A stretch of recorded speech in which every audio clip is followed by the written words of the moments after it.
Greetings, everyone. Welcome to our exclusive Global Leading Voices webinar campaign.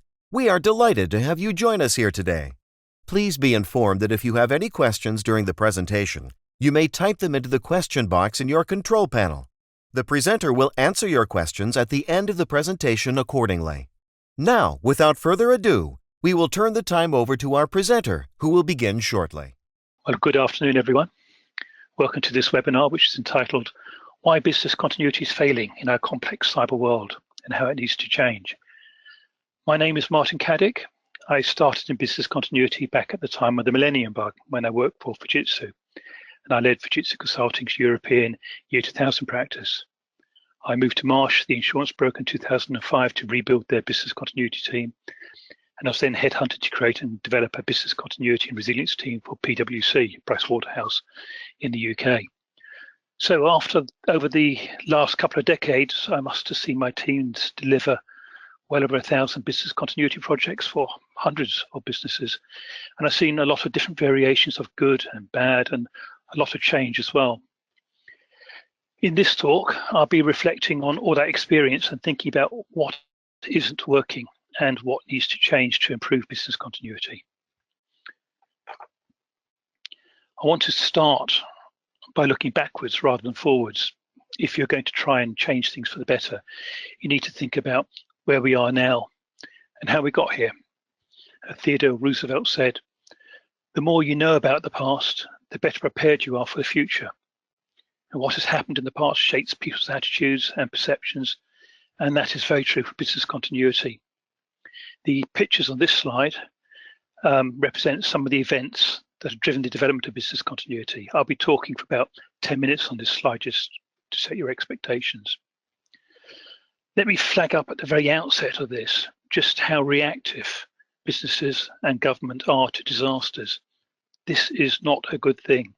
Collectively, we're not proactive or structured in how we plan. Where we are today in business continuity is the result of a series of reactive responses, which has left us with unbalanced capabilities. So let me work my way through the history. Business continuity started to develop from the 1970s in different countries, in different ways and for different reasons. So for example, countries like Japan and New Zealand developed plans for coping with earthquakes. Businesses in areas prone to flooding tended to have flood plans. Fire regulations encouraged businesses to have evacuation plans. But these were really incident management plans, perhaps some restoration plans as well. And they tended to be linked to facilities management. They were not true business continuity plans. Perhaps the big exception to this was in the UK, where the IRA bombing campaigns in the 1990s switched from military targets to economic targets, with attacks like those on the UK Stock Exchange, the Baltic Exchange and Canary Wharf. And this meant that London businesses, especially in the financial services sector, started to plan for keeping their business running in the face of direct damage caused by bombs or indirect disruption caused by exclusion areas, as opposed to just managing the incident. But it was the year 2000 bug that really changed everything. Year 2000 was indiscriminately global, and it was something that everyone had to take seriously. And year 2000 highlighted a couple of key things. Firstly, the level of dependency that business has on IT, and not just business, but also the rest of us. We all rely on IT, drawing out cash, shopping, internet services. Secondly, it highlighted the need to prioritize. With year 2000, you couldn't fix everything, and you didn't want to fix everything. You needed to concentrate on what was important. So a good legacy of year 2000 was an approach, the BIA, the Business Impact Analysis, which prioritized our efforts and also systematically inventoried what we needed to fix. Another important legacy was the acceptance of the need for contingency plans, which are what you do if IT or another service is not available. A bad legacy of year 2000 was it placed business continuity too close to IT, with IT often retaining responsibility for business continuity even today. Meanwhile, the lessons learned by London as a result of the IRA activity were not applied elsewhere really until the 9/11 attack on the Twin Towers, which was similar to the London IRA bombs, except much greater in scale and in global impact. And since then, we've seen a steady stream of terror attacks in cities across the world, from Paris to Moscow, from Sydney to London. It's a remarkably long list.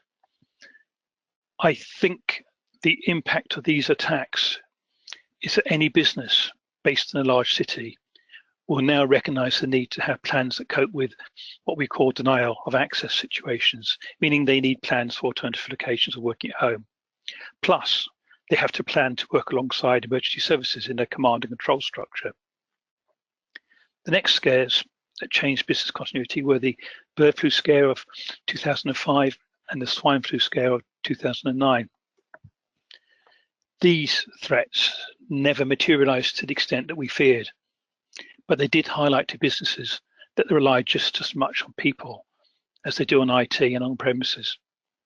So as a result, human resources, HR, and health and safety departments became involved to a much greater extent, and BIA's business impact analysis focused much more on identifying critical individuals or groups. We also saw devastating storms, for example, Hurricane Katrina in 2005 and Superstorm Sandy in 2012. And to some extent, this reinforced traditional business continuity needs like workplace recovery, restoration, supply chain, with the added ingredient of looking after your workforce. So, for example, Rolls-Royce ended up housing many of its workers in the south of the US in factories, in its factories after Hurricane Katrina. They chartered giant transport aircraft to fly down generators to provide power and shipped food and clothing and supplies and toys to help the families of their staff out in what I think was a wonderful demonstration of employer responsibility. What was different in more recent storms, such as Superstorm Sandy, is the growth of social media as a means of keeping track of staff and indeed communicating with them.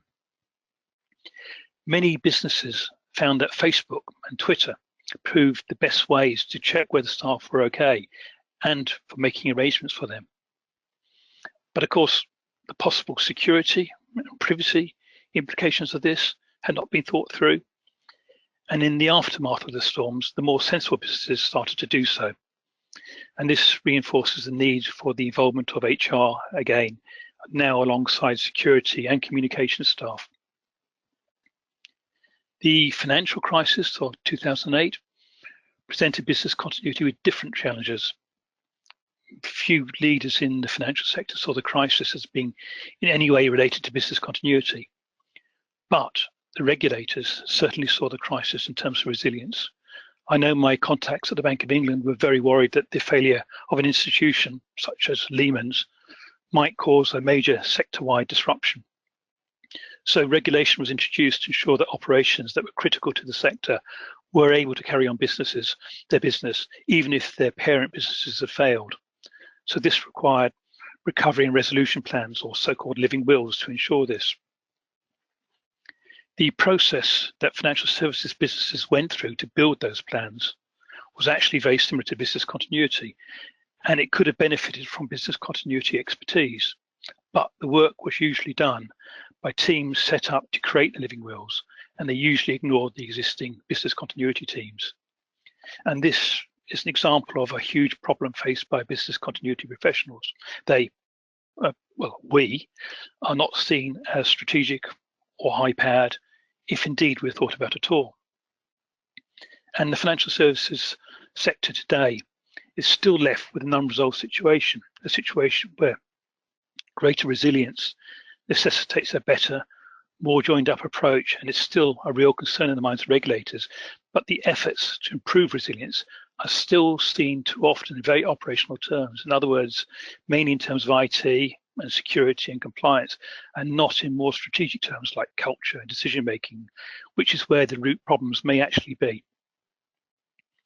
And finally, on this slide, we have cyber. And this takes us back to IT again with an overlay of security. The response to the cyber threat has been high profile and expensive, and often driven by national security agencies. The extent of the problem, few businesses escape attack, make it a board issue.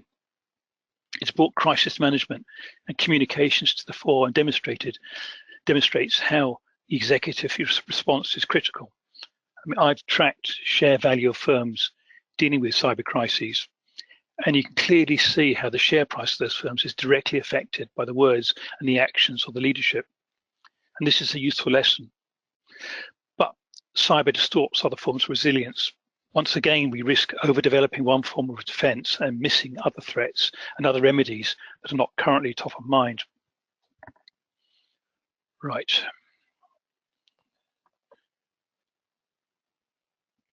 So to summarize and move on, business continuity is reactive. Business continuity doesn't get executive buy-in unless something is seriously wrong, and then the focus is on that issue, like cyber, to the exclusion of building more comprehensive and consistent and balanced capabilities. I wrote out a list of all the shortcomings that we're left with that I could think of. I'm sure that you could probably think of some more yourselves. And I tried to arrange that list under some headings as shown here. And the headings are governance, approach, and image. They are, of course, all interrelated. But let's just run through some of these in a bit more detail. So under governance, we have ownership of business continuity and resilience within the business varies widely. I mean, where does business continuity fit in an organization? We've seen it sometimes sit under IT or risk or security, compliance, internal audit, facilities, HR, even health and safety. There is no conventional place to put business continuity, and it always suffers from a degree of bias depending on where it sits, because the people who manage it see things from their own perspective. An added danger is that business continuity can suffer from corporate politics. So instead of focusing on how to work across protective disciplines, poor governance leads to the protective disciplines squabbling amongst themselves for budget and for influence. Business continuity is not a board concern. Boards are, if you forget the pun, boards are bored by business continuity. It's never interesting to them unless something goes wrong, and then their interest only relates to what has gone wrong and who to blame, of course, and sometimes the wrong lessons get learnt. Next, business continuity is managed too low in the organization, and this follows from the previous point. Business continuity managers tend to be middle managers and don't carry enough clout. They're not consulted about big projects or strategies, and resilience is often an afterthought.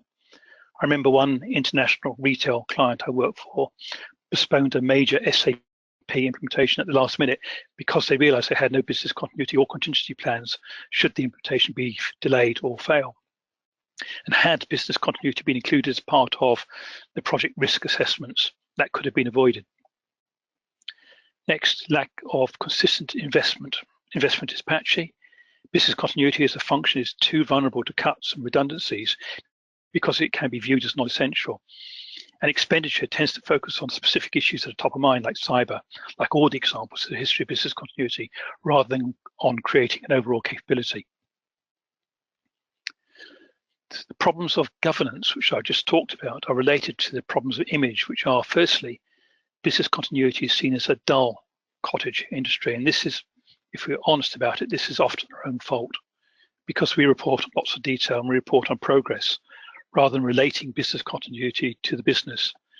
And the tales of woe about resourcing can quickly make it seem that we're building up mini empires of people who do not seem to contribute anything to the business. Secondly, business continuity is seen as operational, not strategic. And many colleagues want to see business continuity stay in its box. What does it have to do with strategy? The answer, of course, is actually potentially quite a lot, because a resilient business can take more risk.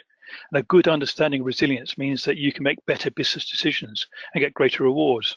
And this is true, but try explaining that to a CEO or the head of strategy. And finally, there are shortcomings with the approach to business continuity, and there are a number of legacy problems here too. So firstly, our plans tend to relate to offices and not business activities. This is a legacy of threats against locations like terrorism or extreme weather. This shortcoming causes a strong tendency to dumb down business continuity because we plan based on operational things rather than strategic priorities. My team at PwC found that the failure to match plans to business needs was one of the most common business continuity audit failures. Next, business continuity planners tend to turn their approach into a repeatable process, a methodology defined by standards, so that they can meet compliance requirements. And this takes the emphasis away from intelligent decision-making at the point of disruption and in its aftermath. And as a result, we overplan and we obstruct decision-making in a crisis rather than helping it. Thirdly, the approach to planning is reactive rather than proactive. We shut the stable door after the horse has bolted. And this is partly driven by a blame culture. We must make sure, banging the desk, we must make sure it never happens again, rather than by a proper reflection on what can be learnt and by a balanced approach to all possible scenarios. And fourthly and last, there's a lack of an integrated approach and response. Business defences are divided across many functions like HR, facility management, IT, communication, security, risk, and of course business continuity. But it's not good enough. Too much time is needed to communicate and coordinate without creating clear direction. Too much time both in a crisis and during the planning process.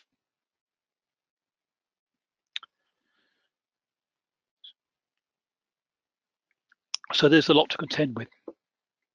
Where we are is not good enough, and it has a lot to do with being reactive rather than proactive. We now need to look forward. We need to understand what we're contending with now and in the future. What trends are making a difference and are likely to continue to do so. Now, I've picked just 3 mega trends that stand out to me, but you all need to think about this through for yourselves and identify what is going to change in your own sector and in your own geography. The first of my picks is, or should be, very familiar to you, but it's still worth highlighting, and that is the trend of globalization and technology. And this is the mix of high-speed connectivity, big data, the Internet of Things, and Industry 4.0. Industry 4.0 is a term coined by the German government, and it's sometimes referred to as the fourth industrial revolution, especially by the Americans. It is the ability of artificial intelligence, or AI, to automate much more, with an ability to self-diagnose and correct problems and react to changing situations. It's the same concept really as aircraft autopilots, or more recently self-driving cars, but applied to industry, manufacturing, and their support functions. I don't propose to describe all the factors in further detail, but their effect is that businesses sit within increasingly complex, interdependent systems. When something goes wrong in complex systems, the effects of contagion multiply the impact many times over. You often have no management control over supply and services that your business depends upon. For example, if you've outsourced your IT or a business service. I can remember one of my banking clients being held responsible by regulators for the failure of an outsourced service. In this case, it was credit card verification. This service was provided by a third party contracted to a business partner, contracted to our client. Our client had no visibility or control over this, but the service was in their name and the regulator held them accountable. When you outsource, you pass management control to someone else, but the risk is still yours, whatever your contracts say. The next point is really important to understand because of all this interdependency, complex systems are far more vulnerable to completely unpredictable risks, so-called black swan events. Such risks in complex systems are foreseeable, but only in retrospect. They're completely unpredictable, both in terms of likelihood and in terms of impact. And because of this, traditional risk management approaches, which rely on likelihood and impact, simply do not work. So a change of approach is needed to prepare for the unexpected and unpredictable, an updated approach that has at least the 2 following features. Firstly, an approach for working with partners in the network to understand each of your responsibilities and the limits to which that extends. And that means pooling knowledge, and that means joint planning. Secondly, an approach that focuses less on specific risks and more on the capability to respond, come what may. I'm talking about the ability to make well-informed, on-the-fly decisions instead of relying on predefined detailed plans. It's not that detailed planning is wrong, but it's like Eisenhower said. He said, "In preparing for battle, I've always found that plans are useless, but planning is indispensable. So good planning enables good decision making, but it is not a substitute for it. The technical revolution is not all bad news. I mean, big data and AI in particular offer the opportunity to identify indicators and trends early and to respond early to prevent a disaster occurring. The best analogy for this is an autopilot which monitors all the controls and the status of an aircraft and stops it from stalling and maintains its trim, leaving the pilots to deal with executive and completely left field events. And that's what 21st century resilient systems should be doing. Right, next slide. The second of my picks relates to the balance between relatively random accidents and deliberately targeted acts that cause disruption. To be honest, both have always existed, and I'm not certain that they are proportionally more deliberate acts than there ever used to be. But I do think that business continuity and indeed the risk industry has historically focused on the accident side.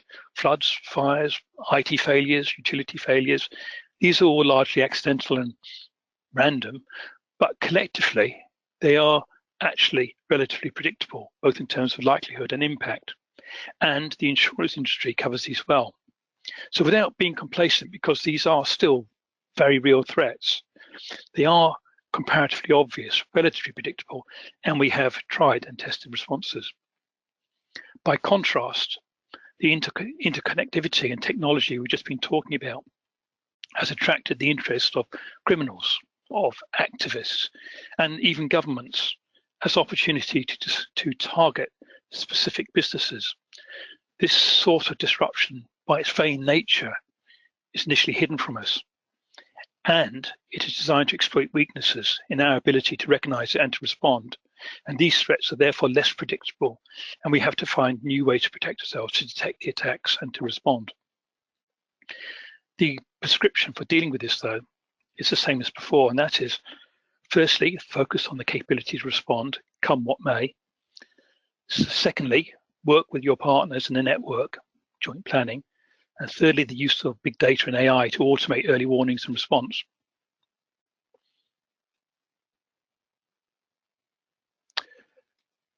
So the next slide, the third and last of my picks, relates to regulation and expectations. There's a sort of negative cycle of reaction in the aftermath of a disaster, whether it's something like the Grenfell Tower fire in London or the 2008 financial crisis or terrorist attacks. And that cycle is, firstly, something goes wrong and there's an outcry, and there's usually something of a witch hunt. The cry is, who should we blame? And politicians and leaders then say, this must never happen again. And then regulators and legislators draw up new rules that mandate approved behaviours and processes. But these often go too far and even become counterproductive. And then everyone becomes obsessed with compliance to the new regulations, rather than making sure that the right decisions get made next time at the right time. Do you think that this cycle makes future incidents more or less likely? I think it makes them more likely. I think you are taking away the element of judgment and replacing it with rules. Most serious incidents I can think of are caused or made worse by failures to follow process because people have switched off their minds, combined with false compliance, in other words, complacency induced by inaccurate or inadequate reporting. My team investigated some serious IT outages that caused major disruption to trade, very serious disruption, and found that on the one hand, a key part of the problem was false green reporting because people were afraid of telling the truth. And on the other hand, worse problems were averted because a few individuals made some brave decisions that were not in the rule book. And I believe the same was true for the Fukushima nuclear disaster, where the manager on the spot acted beyond his authority in getting helicopters in to drop water on the overheating reactors, again, averting a greater disaster, but that wasn't in the rule book. The great problem of our times, I think, is too great a focus and reliance on compliance. Compliance to regulation is not resilience. Many regulators actually have a more sophisticated understanding of the issues than we give them credit for. Many recognize that not only is there too much regulation, but also whenever regulations are introduced, businesses fixate on compliance with the letter of the law rather than taking on board the objective of the regulation to the detriment of their decision making.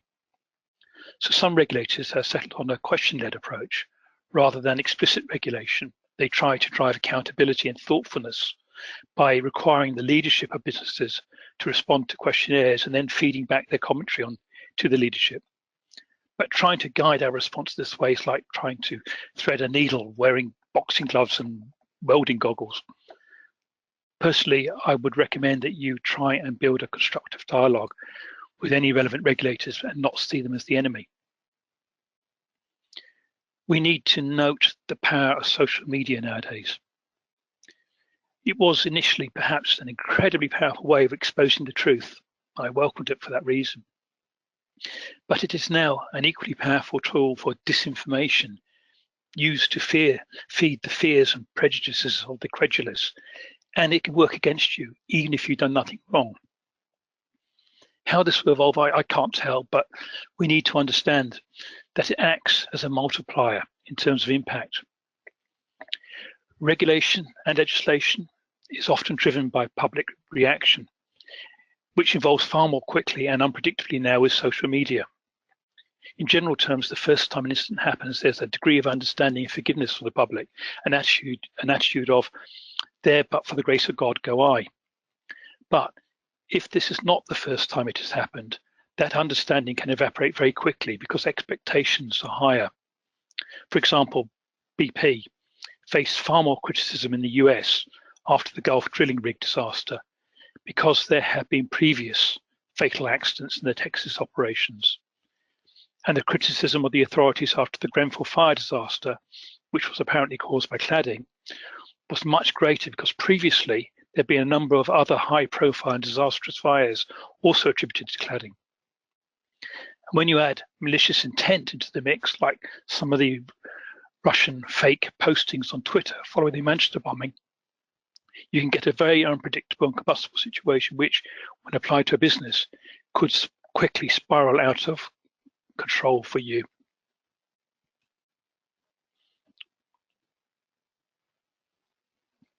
So, if we are agreed that we are not where we want to be, what can we, as business continuity professionals, do about it? I think that broadly, there are two courses of action.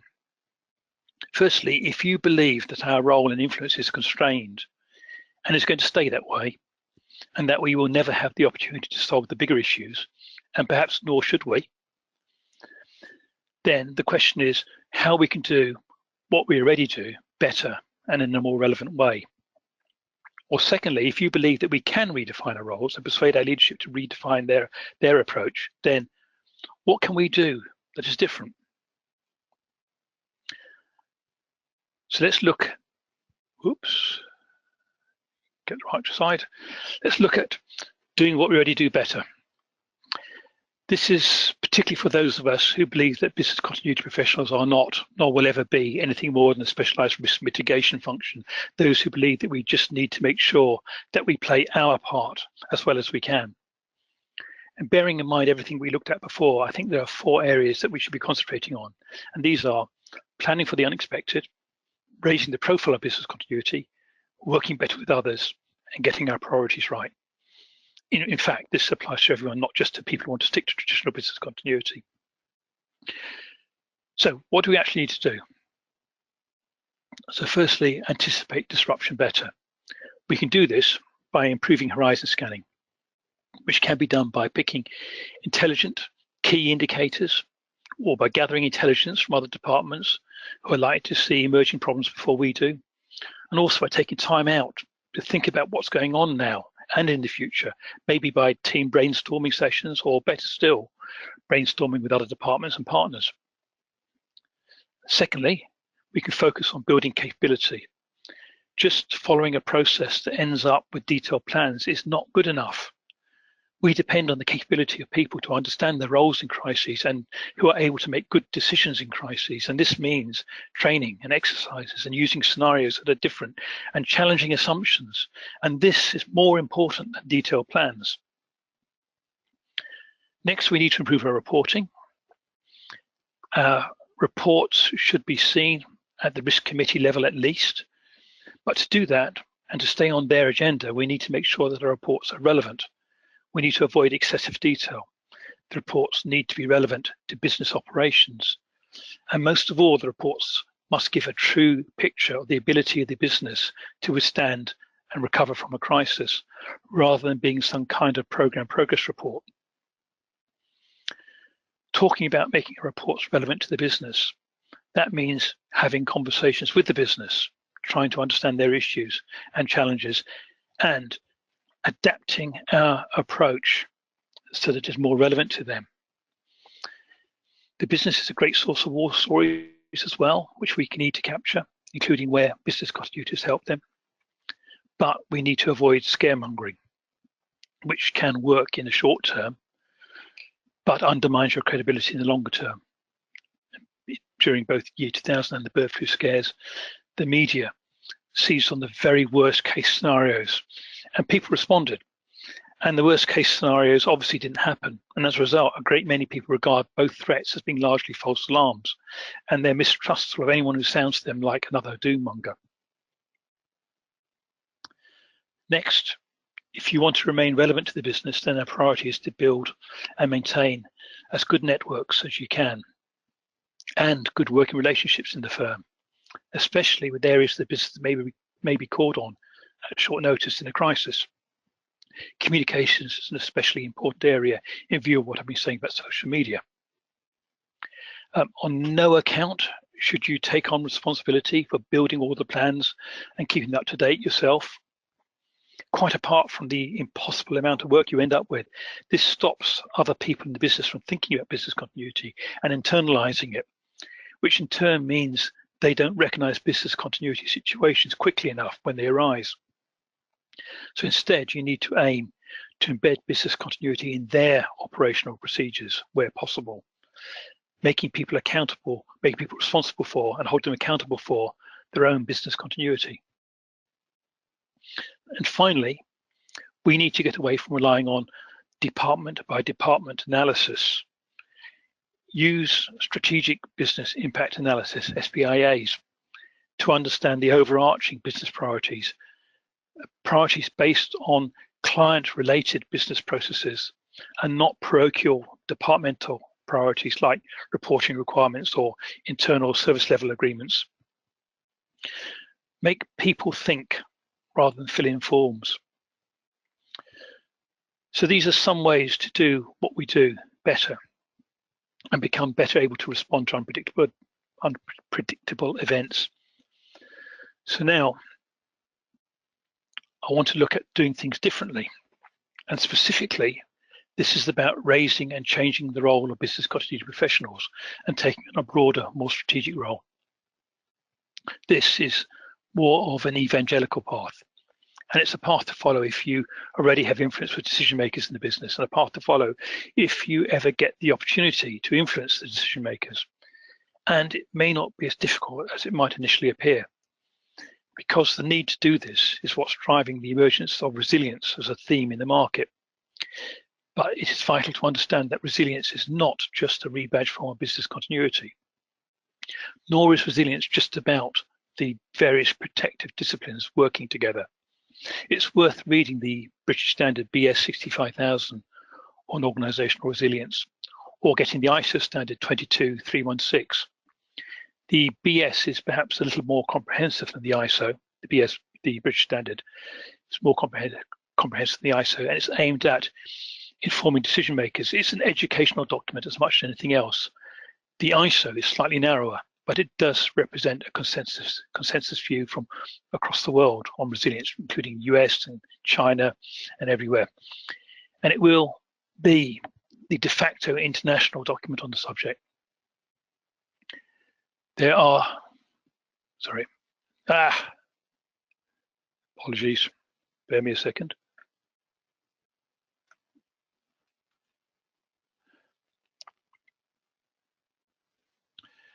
There are three areas that I want to pick out to concentrate on. These are developing an integrated networked approach to resilience. Secondly, embedding resilient thinking into corporate strategy and culture. Thirdly, making use of new technology to do some of the things that we could not do in the past. So once again, what does this mean in practice? Firstly, business continuity needs to work effectively in conjunction with other protective disciplines as part of a coordinated approach to operational resilience. This means there needs to be some form of shared governance, not necessarily shared reporting lines, but protective disciplines need to be accountable to a single point, probably the risk committee, and decisions need to be made taking into account the plans and priorities of the other protective disciplines, working together wherever necessary. To do this, you need to have a shared view of what matters most. The strategic BIA, the SBIA, together with risk appetite are the best mechanisms I've seen for achieving this. So your SBIA needs to be developed into a tool that can be used across protective disciplines to identify what really matters in the firm and why it matters. And this should be a consistent basis for prioritization for your investments. Next, we need to aspire to have more strategic influence. We touched on this in a previous slide, but we're taking it further here. Because we need to develop an understanding of what else makes an organization more or less resilient. So we need to understand the role of culture, for example, or innovation or governance, and how to improve the organization's situational awareness and so on. And these are not protective disciplines. This is as much to do with what the organization is, its character, as opposed to what the organization does. And this together is what organizational resilience is about, as defined by the standards I mentioned earlier. And following from that, we need to develop and report on key indicators and trends related to organizational resilience. The truth is that we might develop an excellent understanding of resilience ourselves, but unless you can find ways to report on this in meaningful ways, your understanding will not be shared by the business.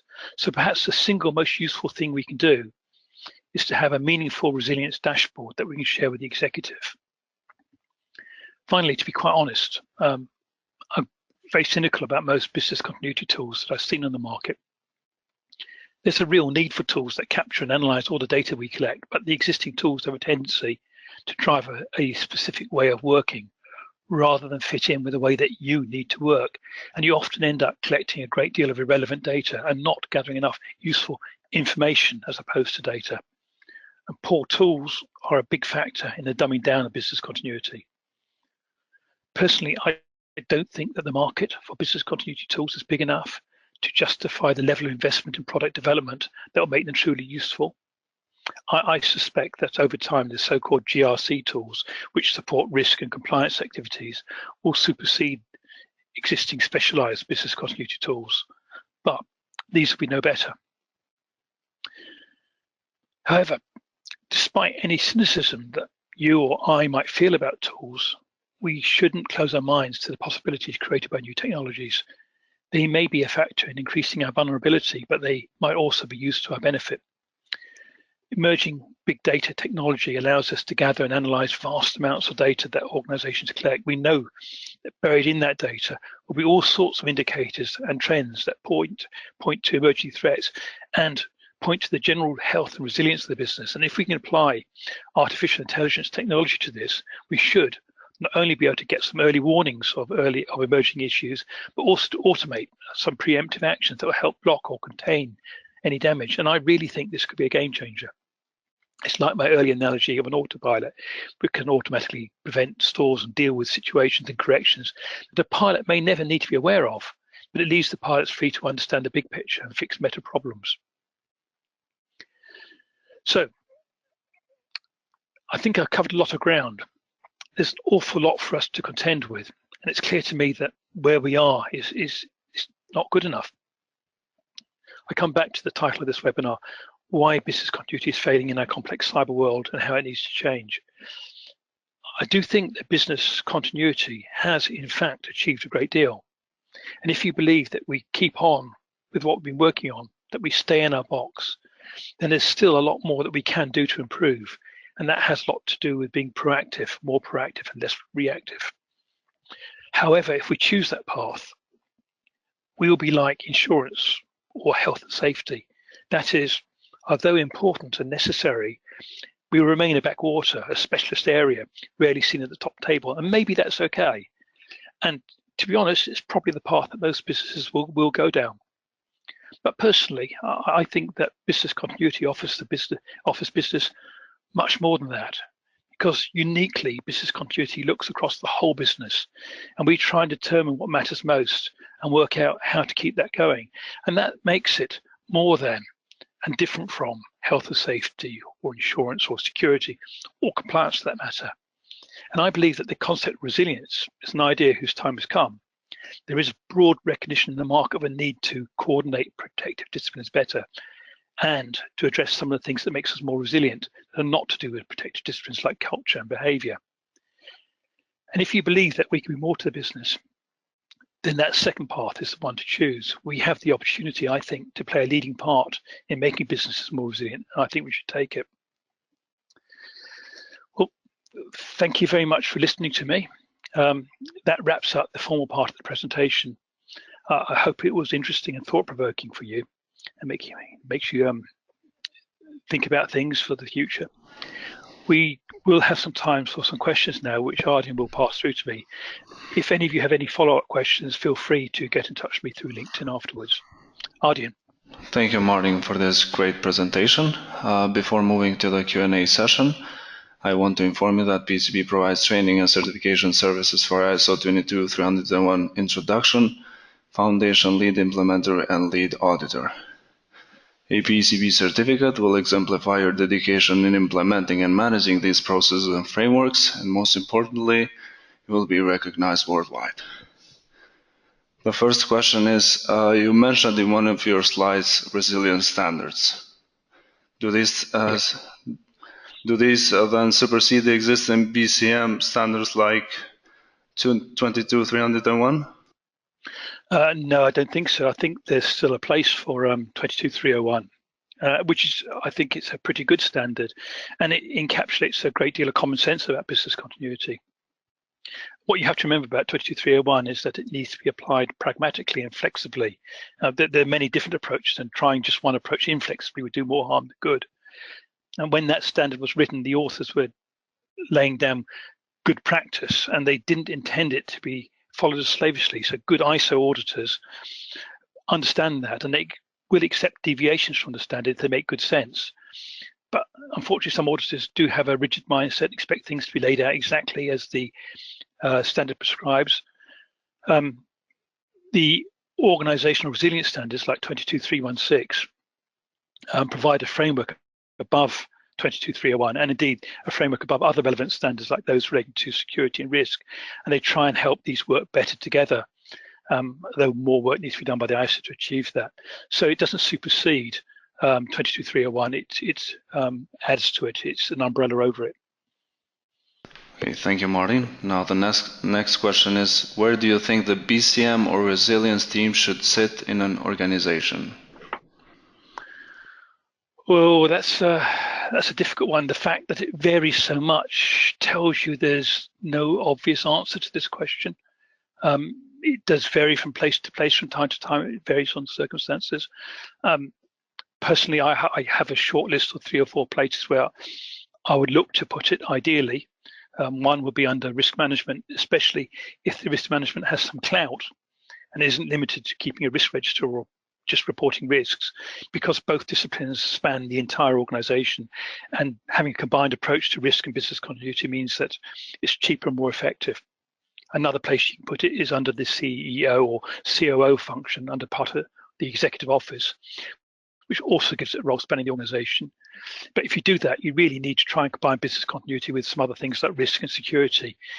And the danger then, if you're not careful, is that the team becomes a little bit too operational in focus. Another place I see it working well quite often is in internal audit.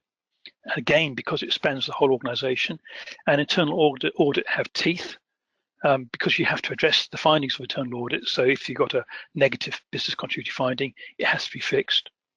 The problem here is that internal audit is an oversight function, and a lot of business continuity activity is really part of the activity it needs oversight. So there's a little bit of a conflict of interest in that.